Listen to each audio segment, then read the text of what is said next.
नमस्कार, मैं राकेश दुबे और आप देख रहे हैं न्यूज़ 17।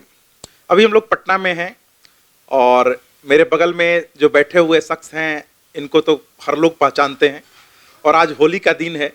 सबसे पहले धीरज जी, होली का बहुत बहुत ढेर सारी शुभकामनाएं। जी, बहुत बहुत धन्यवाद आपको भी और आपके पूरे दर्शकों को हमारे तरफ से होली की हार्दिक बधाई और शुभकामना। आज तो होली का दिन भी है और बहुत ही हिंदुओं का बहुत मतलब कि जो मेन पर्व जिसको हम लोग बोलते हैं वो पर्व ही है। सभी लोग होली मना रहे हैं, खुशी खुशी मना रहे हैं।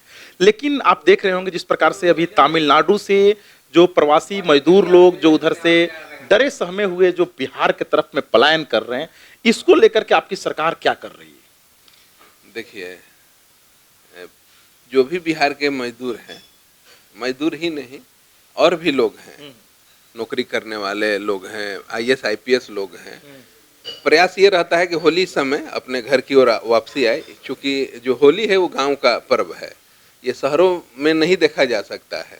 अगर इसकी गहराई में जाना है तब को गांव में जाना पड़ेगा।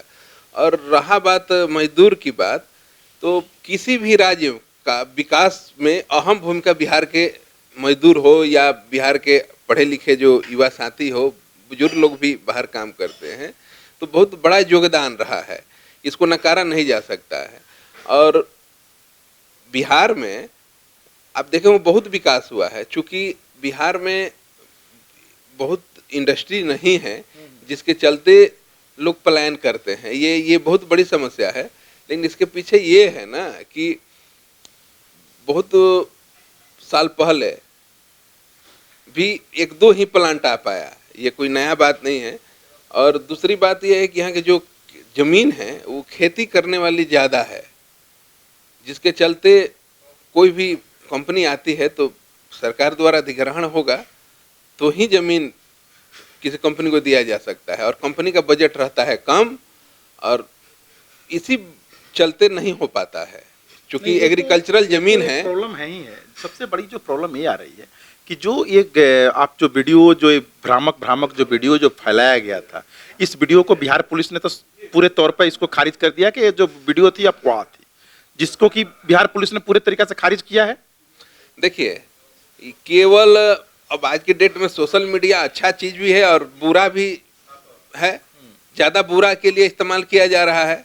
जो 4 साल 5 साल 10 साल पहले का जो वीडियो, उसको लगा के समाज में भ्रम फैलाया जा रहा है। एक्चुअली है क्या ना कि कुछ पार्टियां हैं जो विपक्षी पार्टियां हैं, केवल उनका काम ही है भ्रम फैलाना और उस तरह का वीडियो पोस्ट करके और बिहारियों के प्रति। तो हम तो ये कहना चाहते हैं कि आदरणीय श्री नीतीश कुमार जी बिहार के प्रति सचेत है, बिहार के भाइयों, युवाओं, मजदूरों, किसानों सबके लिए खड़ा रहते हैं। लेकिन जिसका केंद्र में सरकार है उनका भी दायित्व बनता है। अगर तमिलनाडु कोई पाकिस्तान में नहीं है, तमिलनाडु भी हिंदुस्तान में ही है, और भारत सरकार के पास ही गृह मंत्रालय है। स्टेट का मामला है, उसको गंभीरता से देखनी चाहिए, जांच करानी चाहिए। पूरा यंत्र तंत्र केंद्र वाले लोगों के हाथ में है। तो ये केवल बहानाबाजी करने से नहीं होगा। केवल माननीय नीतीश कुमार जी की चिंता के विषय नहीं है, ये विषय केंद्र वाले लोगों का भी विषय है।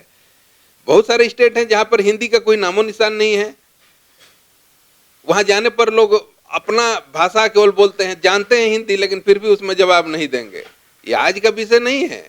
आप कहते हैं कि वसुदेव कुटुंबकम की बात कहते हैं, सब भारत को कहते हैं कि एक है, तो उसके लिए कुछ करना चाहिए। भारत सरकार को इस पर करना चाहिए कि हिंदी को अनिवार्य घोषित करके करना चाहिए, ताकि हिंदी को पूरा सम्मान के साथ पूरे भारत के कहीं पर भी लोग इज्जत से नाम ले और एक दूसरे का बात समझे। जब हिंदुस्तान में हिंदी नहीं समझी जाएगी तो फिर बाहर कैसे लोग समझेंगे? ये बहुत बड़ा समस्या है। इस पर राजनीति शुरू से होती आई है। अभी जो विपक्ष है वो कह रहा है कि पीछे वाला पार्टी का गड़बड़ी था, अब पीछे वाला कह रहा है कि अभी वाली पार्टी नहीं कर रही है। घटना घट रहा है वो सत्य है या असत्य है? देखिए, आप अगर सही में बात किया जाए, एक्चुअली होता क्या है, जैसे कि बिहार में भी मजदूर लोग हैं, उनका एक प्रतिदिन का जो होता है मजदूरी वो 500 रुपये है। कहीं दूसरे नेपाल से आते हैं या आपको बंगाल से आते हैं, तो वो लोग 300-250 पर काम करने लगते हैं। तो जाहिर सी बात है कि यहाँ के भी लोग हैं, जो मजदूर लोग हैं, वो परेशानी करते हैं। यूनियन वाले परेशानी करते हैं कि बाहर के लोग आधा दाम पर काम करके चले जाते हैं। तो उस तरह का मामला बहुत जगह देखा गया है। ये भी बहुत बड़ा एक इशू है। मेन इश्यू यही है, main issue यही है। मेन और कोई बात नहीं है। हुआ होगा, इस बात से इनकार नहीं किया जा सकता है। यहाँ पर भी होता है कि बिल्डर लोग हैं, लोकल काम करा लेते हैं, बाहर के लोगों को पैसा नहीं देते हैं, पैसा लोग मांगते हैं तो मारा पीटी करने पर तुल जाते हैं, ऐसा देखा गया है। लेकिन इस पर सरकार को काम करना चाहिए, और हमको भी लगता है कि तमिलनाडु के सरकार काम कर रही है। और जो अभी तमिलनाडु सरकार में मुख्य जो IAS IPS हैं, मैक्सिमम लोग बिहार से ही बिलोंग करते हैं, उनका भी बयान आप सुन लीजिए। लेकिन धीरज जी, वो लोग तो सरकार के इशारे पर बोल रहे होंगे ना। देखिए, सरकार तो आते जाते रहती है, लेकिन कानून व्यवस्था को जो कायम करते हैं, जो कायम करने वाले लोग हैं, वो हिंदुस्तान के हैं। ठीक है, बिहार के बहुत ज़्यादा लोग हैं जो कि हर एक प्रदेशों में IAS IPS में विराजमान हैं। तो क्षणिक समय के लिए किसी को बात को दबाया जा सकता है या सरकार के दबाव में काम किया जा सकता है, हमेशा नहीं किया जा सकता है। इसलिए कि उन्हीं के भरोसे सरकार चलती है। अधिकारी नहीं बदलते हैं, केवल सरकारें बदलती हैं, पार्टियां बदलती हैं। तो इस पर विश्वास रख के काम करना जो चाहिए। मजदूर लोग जो वहां से आ रहा है वापस लौट करके, वो लोग बोल रहा है कि मैंने अपनी आंखों से देखा है, इस प्रकार की घटना घट रही है, लेकिन इसके बावजूद भी सरकार उस पर कुछ कर नहीं रही है, और उल्टे जो है सो पत्रकारों पर केस कर दिया जा रहा है। देखिए, अब पत्रकार पर तो एक पत्रकार पर भी केस नहीं हुआ है। कोई उटांग पटांग बात करेगा, समाज में चाहेगा कि भाईचारा खत्म हो जाए, प्रेम सौहार्द खत्म हो जाए, बिगाड़ने का काम होगा, तो सरकार हमेशा से काम करते आई है। बहुत सारी उसकी एक निगरानी टीम है, अगर लगा होगा कि इसमें छेड़छाड़ कर रहे हैं तो उस पर केस हुई है। और एक बात देखिएगा कि कुछ यूट्यूबर लोग हैं या और भी चैनल वाले लोग हैं कि बहुत सारे मजदूरों को सिखा के उसके बाद इंटरव्यू ले रहे हैं। आप देखे होंगे, एक भी मजदूर नहीं है जो कि आई विटनेस हो कि हमारे सामने ऐसी घटना हुई है। आप देखिएगा, एक टीवी पर न्यूज चला दीजिए कि कोरोना आ गया, सब लोग मास्क पहनने लगेंगे, फिर सैनिटाइजर यूज करने लगेंगे। ये तो होता ही है, ये सब भ्रम फैलाने पर ऐसा हो देखने को मिलता है। आप लोग समझ नहीं रहे हैं। एक भी आदमी ऐसा नहीं कि जिसके सामने कोई घटना हुई है। सब कहता है कि उसने कहा, हमने वीडियो देखा, इस तरह का सोशल मीडिया पर देखा, इसलिए हम भाग के आ गए कि हमारे साथ कोई घटना ना हो जाए। ऐसा कुछ बात ही नहीं है। अगर कोई बात है तो बिहार सरकार खड़ी है मजदूरों के लिए, या जो भी प्रवासी लोग हैं जो बिहार से बाहर काम करते हैं, उसके लिए बिहार सरकार सदैव काम करती है। और माननीय मुख्यमंत्री जी एक डेलीगेशन बना के वहाँ भेजे हैं, और पदाधिकारी लोग मिल के जाँच भी कर रहे हैं।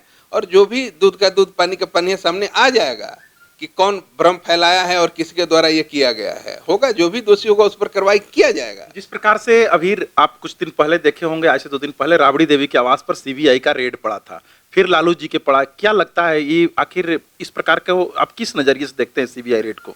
अब देखिए, हम तो ये समझ रहे हैं कि अब ये सब संस्थाओं का काम अब व्यक्तिगत रूप से सरकार अपने हित के लिए उपयोग कर रही है, जो कि ये एकदम सरासर गलत है। पहले होता था कि किसी के घर में रेड पड़ा तो तुरंत सबमिट होता था और तुरंत गिरफ्तारी होती थी। और आप देखते हैं कि अब ये सब चीज़ों का इस्तेमाल केवल राजनीतिक दबाव बनाने के लिए किया जा रहा है, और इसका मतलब कोई नहीं है। लेकिन मामला तो लैंड फॉर जॉब का आ रहा है तो जो दोषी है उसको जेल डालो ना यार, जो दोषी है उसको जेल डालिए। ये क्या मतलब है कि बार बार रेड कर रहे हैं? इससे अब तो लोग धीरे धीरे कुछ दिन में ईडी और ये सब जो है इनकम टैक्स से लोग डरना भूल जाएंगे। पहले होता था कि जिसके पास अगर गया तो वहां से कुछ ना कुछ निकला और तुरंत जेल भी गया, सजा हुई। माननीय जो भी उच्च न्यायालय हो या सर्वोच्च न्यायालय हो, जो भी फैसला देता है उसको लोग मानते हैं। अभी तो आप देखते हैं कि रेड हुआ, 4 घंटा रेड चला, 10 ठिकानों पर रेड चला और कुछ नहीं निकला, फिर दबाव बनाया गया, फिर वो जाकर पार्टी ज्वाइन कर लिया तो वॉशिंग मशीन की तरह उसके सारे दाग धुल गए और वो अच्छा हो गया। ये सैकड़ों 10 सालों में सैकड़ों ऐसे मामले हैं कि अगर हमारे पास आ गए तो दाग अच्छे हैं। तो दाग अच्छे हैं, इस तरह से जब निजी टाइप से जब संस्थाओं का अगर उपयोग होगा तो यही होगा। बिहार की जनता नहीं, पूरे देश की जनता ये देख रही है। अब ये सब लोग पहले कहते थे कि हम इनकम टैक्स से हैं, तो लोग अदब से बात करते थे, इज्जत से बात करते थे। लोग कहते थे कि हम आर्थिक अपराध से हैं। आपको लगता है कि सरकार के इशारे पर कराई जा रही है? बिल्कुल। आप बता दीजिए कितने लोग जेल गए। आप रोज सुनते होंगे कि एक व्यापारी के 7 ठिकानों पर छापेमारी हुई, 25 ठिकानों पर सब छापेमारी हुई, लेकिन किसी का कोई गिरफ्तारी हुआ क्या? बिहार में दर्जनों अभी 1 साल के अंदर छापेमारी हुई, किसी को कोई जेल हुआ क्या? या किसी कोई चार्जशीट दायर किया गया क्या? कि क्या बरामद हुआ, क्या कैश मिला, क्या अकाउंट में दिक्कत थी, या किस तरह का गबन है, टैक्स का गबन है, जीएसटी का गबन है, ऐसा कुछ आया सामने का? कुछ नहीं, केवल व्यक्तिगत उपयोग के लिए किया जा रहा है, जो कि कानून के लिए खतरा है, संविधान खतरे में है। ये बात अगर कोई कहते हैं तो ये सही बात है, इस बात से इनकार नहीं किया जा सकता है। तो देखिए, आपने देखा कि इनका कहना है कि जो सीबीआई का जो रेड पड़ा, यह जो सरकार की साजिश है और यह व्यक्तिगत अपने लिए सिर्फ किया जा रहा है, और जो लोग पार्टी में चले आते हैं वो जो है सो इससे बेदाग हो जाते हैं। बात बाकी आप लोग तमिलनाडु वाले भी मुद्दे पर इनसे हम लोग बात की, वो भी आपने सुना कि जो सरकार के द्वारा जो डेलीगेशन जो बनाई गई है वो गई हुई है, वो तमिलनाडु में जांच करेगा, जो भी निष्पक्ष जांच होगा वो आप लोग के सामने आएगा। मगर अभी तक जो बातें फैल करके आ रही है इसको अभी तक अफवाह बताया जा रहा है। बात बाकी आप लोग क्या इसके बारे में सोचते हैं, एक बार वीडियो में कमेंट करके जरूर बताइएगा।